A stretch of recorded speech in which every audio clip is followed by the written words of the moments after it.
How will the United States respond to the challenge to global security, as they say in the White House itself, to the DPRK troops, which are already on the territory of Russia and are in battle? Did they watch or follow this gathering, which was called the BRICS Summit, and how dangerous are some of the calls from multi-billionaires to Russian dictator Putin?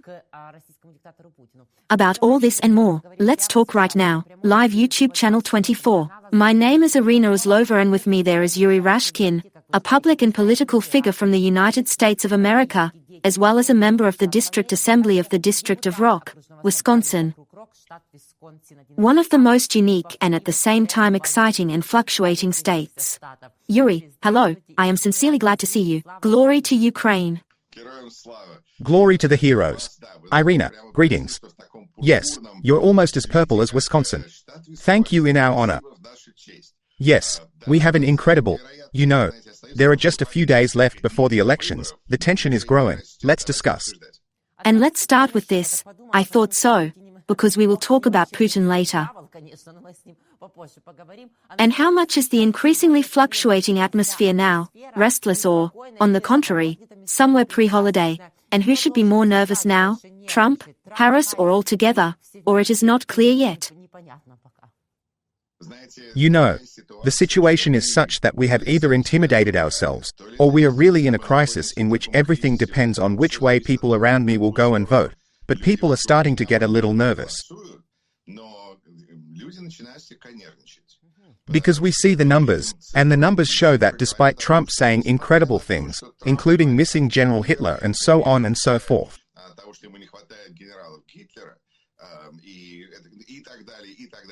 and every new day, he is allowed to the microphone, he says something completely crazy, and his sentences do not end where they begin. And yet, almost half of the country's voters seem to support this man. And it seems to me that the Democrats, on the one hand, believe in Kamala Harris, believe that she is a very capable politician, that she is the right person at the moment, but they are still nervous. And it's very interesting, I can't say that we have a common racism, but we really need Kamala Harris to be able to win, so that we can overcome this prejudice in ourselves. And what if only a white man? And what if this is the only option that works, and even Biden? And even Biden would be better because he's a white male. And so now I really hope that Kamala Harris will win. And what gives me hope for this is, firstly, enthusiasm, because Kamala Harris now has a rally with 3B. She has Barack Obama, then she has Billons, then she had something else there. I try to remember. Someone is on B. But it means she surrounded herself, so she has stars. Bruce Springsteen, sorry. Bruce Springsteen is a great rock star.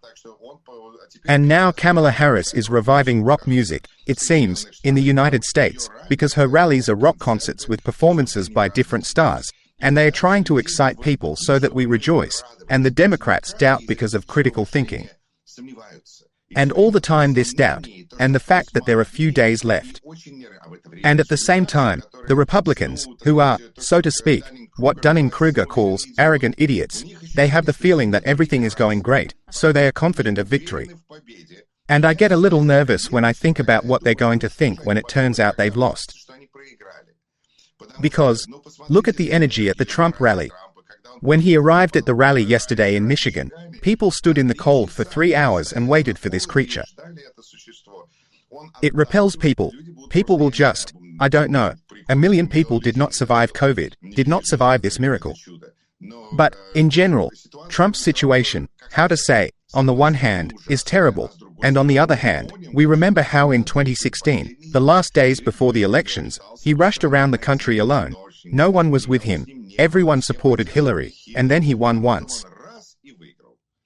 So this WON once is very stressful for everybody because the stakes are really high when the Washington Post refuses to announce who they are going to support as president, and people say, you are cowards, when the media starts deliberately laying down in front of a possible dictator, it's very dangerous. Therefore, Trump needs to lose. We see how our institutions will not save us. And that's all you need to do today. This is what every politician does. You need to put everything on the battlefield so as not to talk after the elections, but if I just went through the door and knocked, then go and knock. By the way, Trump's problem is that instead of hoping for it, people will knock on doors, as they always do. He hired them, so Musk paid him for these people. These people had to go. But it turned out that it was just a cut of the budget, a cut of the contract, and many of these doors were never knocked on by anyone. But the problem is that Trump knocks on them every day, every moment through the phone. And so he's getting out the vote machine now, when he's convincing people to go and get elected. And the Republicans also have problems here, because, on the one hand, they do not officially trust the elections, because this is happening there. Although nothing could be proved. In some state, they searched, did a full audit, from Georgia, or something, they found 20 people who did not have the right to register for elections. This is 20 people for a multi-million staff. And on the other hand, they understand, Republicans, that they still need to vote in advance. They have a tradition. They vote on election day. On election day, if a Republican proudly goes and thinks so, I don't even know what. And the Democrats are voting more and more in advance, because election day can be different weather, who knows. This should, again, play against Trump. Plus, Kamala Harris has more money. I have already said that she has an organization, she has energy. And in general, the American people, in theory, should not follow the fascists. A poll that says that if you think Trump is a fascist, are you going to vote for him knowing that he is a fascist? 8% of people who support Trump say they will vote for him knowing that he is a fascist. That is, they do not consider him a fascist. This is a separate conversation, but the stakes are very high. More than great, but sometimes they are equalized. The latest poll by the New York Times from Siena College shows that now the rating of Democratic and Republican candidates, respectively, Kamala Harris and Donald Trump, is equal and is 48%, almost for the first time, as far as I understand, in this time before Election Day. At the same time, among those that we see and most discussed candidates are, at least what we see in the Western media is that, for example, at rallies in Texas, Trump is talking more and more about borders, and Harris is talking about the consequences of banning abortion. And whether there is a topic of Ukraine at all or not, and Yuri, in response to the comments of our viewers who watch us online and who watch us from Russia, apparently say that you have probably never heard Kamala Harris's speech. She can't answer a single question, but Yuri can always answer all my questions, and I think they are too. Let's start with Kamala Harris. Kamala Harris is a politician. She answers, I would say, sometimes flashy. The fact that, they throw it up, and that's how she hit. But it could have been easier. It could have been more natural. But somehow he turns around, responds, but hits, but uncertainly. And at this time, Trump's pants are on fire, and he runs around the stage and promises fascism. And we're saying, Kamala Harris hasn't fully answered my question about what she wants to do about tax policy. Trump shouts about the fact that immigrants eat cats and dogs. And I'm not even talking, as he says, about geese. And where are the geese? Geese flew away. So, Trump has big problems with reality. But Kamala Harris, the only question that I think she's answering very clearly is, does she think Trump is a fascist? Yes. And this is very clear. And everything else. Look, there was a moment. I am watching it, as it were, from my polytechnological perspective. At the beginning of the campaign, and in the middle of the campaign, you need to explain to people that you say that I have such a position. Let me clarify. You have a good question, it's great, and explain and convince. But we have passed this period. Now it is too late to talk to the uncertain, unconvinced, now the turnout. We are now at a moment when Kamala Harris turns any question to the fact that we must not forget that Trump is a fascist. And this is the fact that he has a volume of Mein Kampf on the bedside table with a bed. They have already talked about this, about the fact that his General Kelly calls a fascist. That is, he loves it. And this is Trump's statement that he lacks Hitler's generals, who, on the one hand, tried to kill Hitler, but Trump does not know about it, and lost the war to Hitler.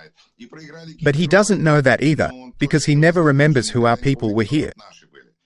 So Trump has a big problem, and Kamala has a big problem, and everyone is nervous. And Ukraine, on the one hand, in general, probably withdrew from the race. We went back to immigrants, we went back to domestic politics. Domestic policy, as you rightly said, is on the part of Kamala Harris. She talks about democracy, she talks about protection, about threats. And, of course, for women, she talks about abortions. And so, when Republicans say, "I wonder why fewer women vote for Republicans," look at politics. Therefore, Kamala Harris talks about abortion for women. What for men to talk about January 6th, which is a manifestation of everything that can be said about Trump. But this is not what he meant. He meant something else. This always happens. He was just in an interview, and he said that Lincoln's son had died, and Lincoln was sad about it. And then it immediately turned out that his son died 6 years after Lincoln, and Trump does not know what he is talking about. But Lincoln's other son did die during Lincoln's presidency, and Trump may have mixed up his son's name. Then everything seemed to be fine, but the question was not about that at all. What is he talking about? So when he starts giving out the wrong information, and people start justifying him, it's a nightmare. And at the moment we see a man who simply promises a bloodbath. He is trying to get out on the idea of a bloodbath. So I can't imagine how such a person can win in the United States, but it has to be endured. Unambiguously, the Wall Street Journal writes that the conversations between Musk and Putin threaten the national security of the United States. The Kremlin denies. They talked until 2022 and do not remember when the last time was. Musk does not comment. Does this threaten Trump's reputation or, on the contrary, encourages such inveterate Trumpists to such a bloodbath in the future? Look, if we observe that there is a mainstream, and there is Trump, and Musk was somehow closer to the mainstream, and he is gradually moving completely to Trump. And now those who are for Trump say, listen, Elon Musk is even more brilliant than I thought. He turns out to be super smart because he super loves Trump. But it's wonderful. True. These people already, as a rule, they have fewer and fewer opportunities to buy Musk products. Because these Teslas, what he does, except for Starlink, for which the state pays, is for people who support the planet, the environment, green, that is, educated, that is, Democrats, that is, their own buyers of his cars. And after that, he says, he is so beautiful, so it will be a problem for his business, because Elon Musk shows himself like Trump. This is such a King Midas. On the contrary, everything he touches is destroyed. And the problem is that Musk and his engineers do have a lot of influence on our space program.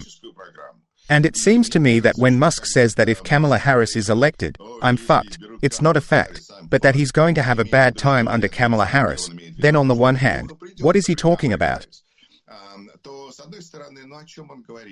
He goes to the White House, he has communication, he has gigantic contracts. But on the other hand, Kamala Harris is really in her program, part of her program, she has a program, and part of her program is the fight against monopoly. And what does Elon Musk represent? This is a monopolist. Therefore, there are indeed certain threats to him, and to his business, to his ability to do so. Because when Trump talks about freedom, it's the freedom of Elon Musk and Trump to do whatever they want. And when Kamala Harris talks about freedom, it's the freedom of women to do what they want with their bodies. The freedom of people to vote and express dissatisfaction with the authorities. Because when Trump already says that he wants to close all newspapers and magazines that are dissatisfied with him, this is not democracy, friends, this is socialism, communism, totalitarianism. You come up with a name for it, but to say that Kamala Harris is a communist because Trump is a fascist is just mirroring without brains. Therefore, you need to understand that a fascist has a certain definition, sorry for the tautology, in which, according to Trump's aide, General Kelly helped him for 2 years, he believes that Trump is fully included in the definition of a fascist. That is, if people now support Trump, they somehow support Hitler because they are for fascism. It's a joke, a horror. The horror is not that they seem to, I didn't know. The horror is that they might like it. And this, when we now have the word, fascurious, when fascism is curious. Oh, I didn't even think about such a variant. It turns out that for decades we have been shown documentaries about how fascism is bad, and it is shown to Americans. They say, I'm curious, please tell me more about your faith, about your Lord God. We already have different believers walking here. Tell us about yours. This is very curious. And Trump now wants to arrange a rally at Madison Square Garden. Large, therefore, is a basketball circular arena in the center of Manhattan. And there was a big historical rally in 1939 of the last century, when the American Nazis gathered. There was a big portrait of George Washington that hung over the whole stage. And they say that Trump is now going to repeat the same thing. So looking for a large portrait of George Washington above the scene at Madison Square Garden. And what does that mean? He is trying to intimidate people and thus get into power. And we can already see that his voter intimidation is working. The example of the Washington Post is only an institutional example of what we hear, what happens on a daily level, when people are, say, an immigrant, but legal, and, let's say, an illegal spouse. My husband says, maybe we shouldn't vote, because you will set us up in this way, and what if Trump comes to power? Then it will be worse for all of us. Therefore, people begin to be afraid. This fear begins to work. That's why it's so important that these elections are finally over, that people vote, and that we can move on, figuring out what to do with all the dirt that will be left to us from Trump. But at least this is necessary so that Putin can finally understand, for example, that he will no longer have Trump forever in the White House, but he will have Kamala Harris. And he will need to do something about it. However, Elon Musk does not give out the lottery. By the way, he stopped the lottery because he was told that it was most likely illegal. He joked in church that for some reason no one was trying to kill Kamala Harris. Friends, we are now witnessing very serious moments. Yes, more than so. And in fact, there is nothing funny here, no longer comical, but challenges to democracy, and not only to Democrats around the world. We see how dictators, autocrats and others work more closely with each other. Of course, I am already bringing our conversation to the topic of the DPRK and how the civilized world will react to this. More than 1,100 people are now with us live on YouTube 24. Ask your questions. Yuriy Rashkin is a public and political figure of the United States of America. Well, Yuriy, all the media in unison and vying with each other write that, referring to their experts, not only that China is irritated, tense, worried, it does not like what the DPRK and Russia are doing. It would seem that they are such vassals, but, nevertheless, somehow, apparently, they went to play the wrong sandbox and the wrong soldiers, which he would like. Write about it in the New York Times, and in the Financial Times, and not only. At the same time, the Pentagon, the White House admitted, yes, there are soldiers from the DPRK in Russia, yes, they may start fighting in the Kursk region, but it is not yet clear what their specific goal is, and it is not clear to us whether the United States will be as concerned about even more increased cooperation between the DPRK and Russia. If China pretends in public that it is not aware of it at all and does not comment, but only hints at third countries that should not be drawn into the conflict, as Eleven said at the BRICS summit, then how decisive and public can the reaction of the United States of America be? How is this topic articulated now, and most importantly, the answer to it? Yuriy, what should it be in your opinion? In my opinion, I believe that I do not have all the information that should be in order to make a decision. But I really like the approach of the Pentagon, which, under the Biden administration, in principle, plays with open cards and warns everyone about what it knows, about what is happening. Perhaps, I hope, they know a little more than what they tell us. But just as they warned Ukraine about the invasion in 2022, now they say that we have information that 2,000 North Koreans were transported by ship from such and such a port in North Korea to Vladivostok, where they landed and are supposed to undergo some kind of training in 3 different places. And now we are monitoring this. This, you know, it seems to me, should tell Putin that he is under surveillance, that he is being watched. And this is the main thing that the Pentagon now wants to let him know. We know what's going on, your GPS, we're tracking. This is not the same story as Israel has with pages, but nevertheless they sit behind Putin. And how will these troops be used? If they are some kind of engineering construction slaves, or it will be some kind of security. This is not a decision that will lead to the landing of American, I don't know anyone, special forces anywhere in Ukraine.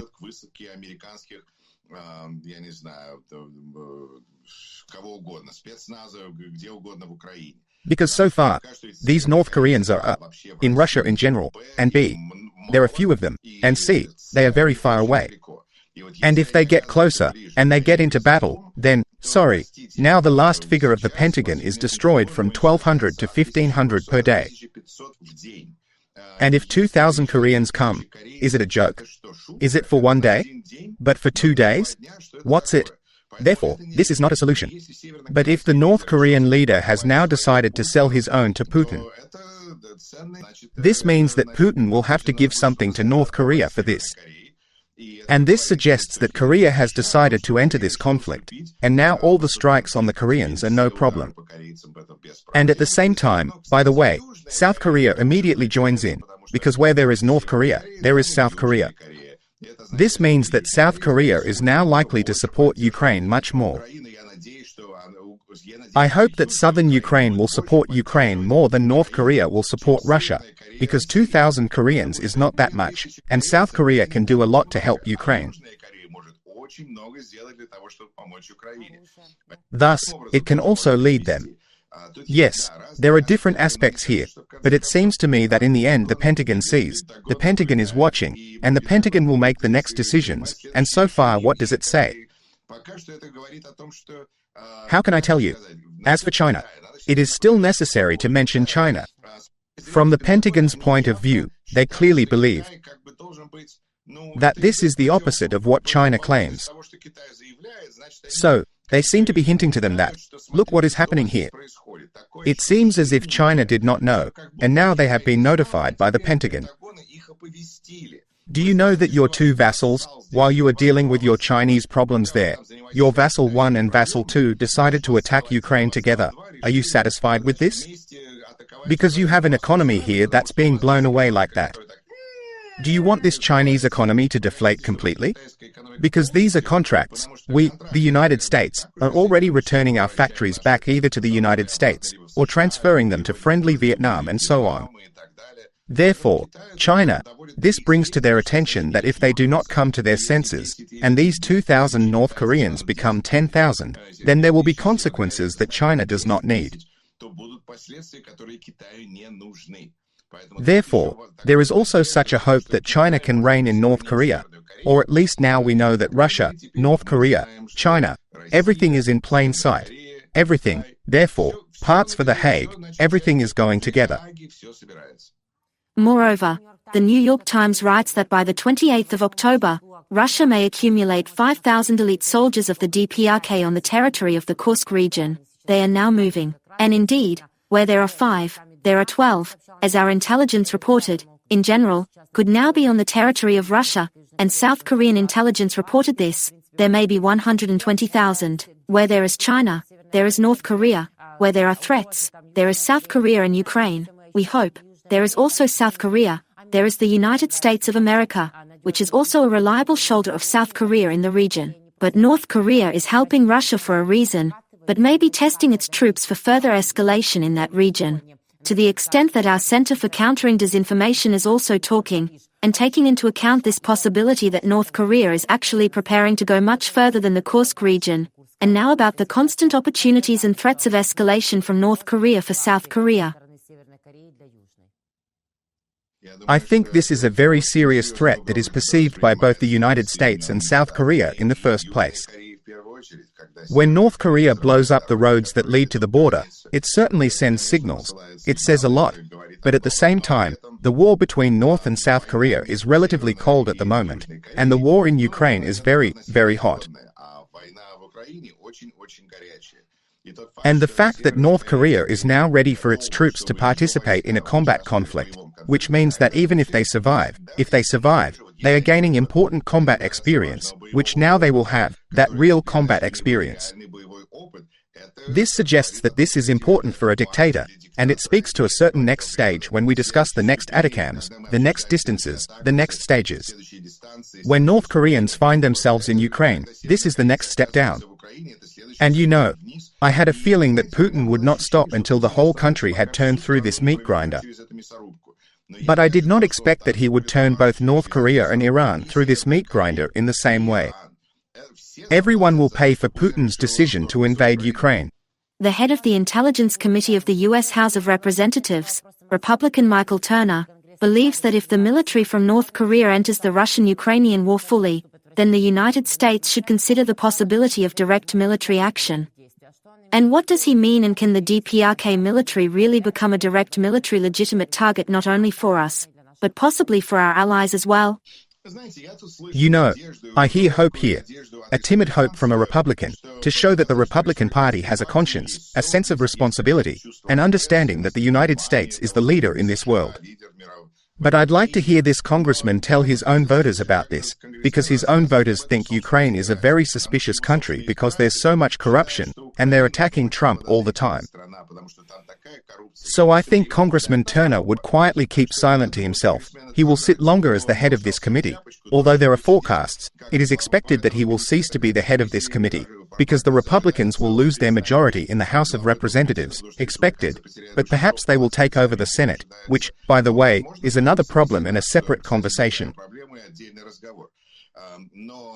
But Mr. Turner, this is a good statement in a bad game, because we see that its head Trump is only engaged in slowing down aid to Ukraine. And now to make this type of statement, when we have a week and a half left before the elections, before the end of the election season, is this a call for Biden to start World War III now? Is this what Congressman Turner wants? Probably, this will justify what Trump says, who says that Biden wants to start World War III. And if you want World War III, then you are a fool, because you should not want World War III. Try to avoid it and vote for Trump. That is, it is just an incentive for them. The reasons for them to speak are very clear. You don't have to be Nostradamus there to look far ahead. The November 5th election, Congressman Turner is trying to do everything he can to politicize the situation. Because now we see that the North Koreans are being watched, they are being talked about, and if this, again, is like the statement of this Medvedev, when no one cares but to push through more aid to Ukraine, when there is another insane statement, when 2,000 North Koreans appear in Vladivostok, then this will be a very serious reminder to Congress that it is necessary to give the next package of assistance to Ukraine as soon as possible and not to wait, but right now. And the congressman will say, then you can wait from Vladivostok to the Kursk region for a very long time. And how will these North Koreans fight? They do not communicate, they have different languages, you can delay assistance to Ukraine. This is the type of conversation, I'm afraid, we will have after the elections. And now we just need to go vote, fulfill our civic duty for all those who live in the United States. And a very important role is played by people who are citizens of the United States, but live outside the United States. It was calculated that 1.5 million people in the swing states, our purple 7 states, this is 1.5 million who could vote there, live outside the country. So, friends, maybe it's you. You may also be a resident of Wisconsin. So take a look. If you have the opportunity, be sure to vote. And you understand that you can save Ukraine and save our world with your voice. The Telegraph writes that World War III is already underway, and we talk about it more than once. But in order to avoid the next World War, of course, you need to be confident in all your actions and statements, and not hype about the problems that actually pose a challenge to global security. Yuri, we have just a few minutes, but I can't ask you about, as the great geopolitical player thought, this is a big sarcasm now Putin, that he will now create an alternative to the enemy NATO, create just like that, scare everyone, gathering who knows who, because even his friends, as if yesterday's friends refused to come to eat dumplings in Chak in Kazan. Of course, someone arrived, but nevertheless, 25 billion rubles, Yuri, Russian taxpayers spent on this, on these dumplings. Did the states in principle follow this dangerous and simply influential alternative to the enemy West, and were they afraid? I think they did. If we know where the 2,000 North Koreans are, in which port in Vladivostok, then I think that the bricks were probably monitored, from satellites. Perhaps we have, so to speak, human resources inside, because, of course, you can't rely on Russian journalism. They came, talked, proved that they are such outcasts together. This is very bad. Because in the United States, for example, many things are disputed, but Putin is not liked. And when Putin sits at a table, even if it is a large table, but this is a table in Kazan, at which there is not a single decent person, I do not see a single familiar flag. You know, Brazil is here. I got to know Brazil. But these are the countries Leaders who can dress well. And people in these countries can't dress like these leaders, basically. This is an indicator, it seems to me. Perhaps the same as, by the way, about China. It should be noted that, finally, the pandas have arrived. This is so good, because we measure our diplomacy with China in pandas. A panda has arrived, there is China. The panda did not come, there is no China. The pandas have arrived. This means that China is now trying to work both ours and yours. So we need pandas, and Russia gets dumplings.